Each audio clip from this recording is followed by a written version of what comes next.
Hello and welcome to this next episode of Humans of Tech.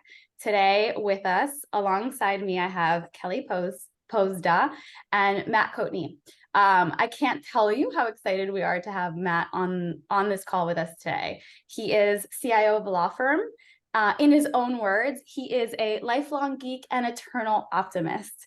Because in 2015, we got a chance to watch his TEDx conversation. He was talking about AI and how AI can be leveraged for good, and kind of spreading the idea that regular people, entrepreneurs, can leverage that technology to further expand their goodness in the world. So I'm going to hand it over to Kelly to go ahead and have her one question. As a reminder, don't re-record. We do one take, and it just kind of is what it is. All right. All right. Oh, this is a great one. I'm excited for this one. How do you approach continuous learning and professional development in the rapidly changing tech industry? Oh, wow. All right. How do I approach continuous learning? All right. So I'll start by saying it's not one thing.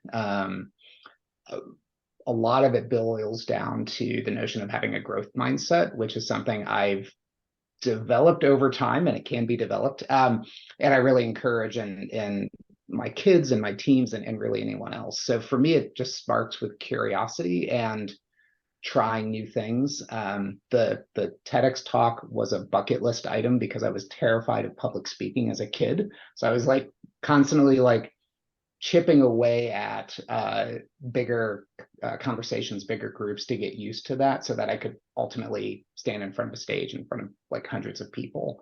And that's generally like mostly all of my items and the things I have done have been largely motivated out of a desire to either do something that I've always wanted to do or chip away at a fear I've always had. And when that circles back around to tech, it's always been a passion of mine. I was a computer geek since the early days. I still am, but a little bit more closet than normal, or than I used to be. So, but it's still just that curiosity continues to eat at me and drive at me. I love that. I know. I remember kind of listening to your TED Talk, and you were just talking about going to camp when you were younger, and it's just like is that where it kind of started, or did it start prior to that? It did.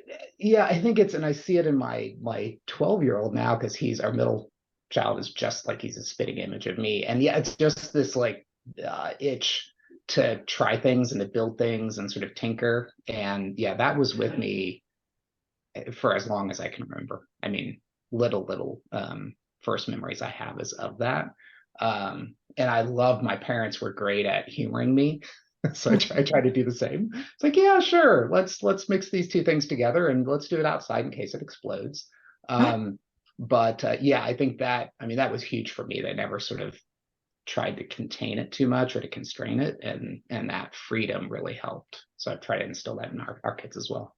Oh, they're back there? You have 3 kids? Yeah. Aww. Right. And they're all 3 very, very different from each other. So it's fun. No. So my biggest takeaway here is being super curious and taking things at small chunks till you finally get to where you wanted to be. Yeah. That's good. That's much better.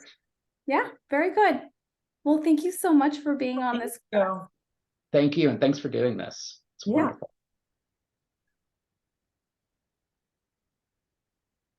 Let's get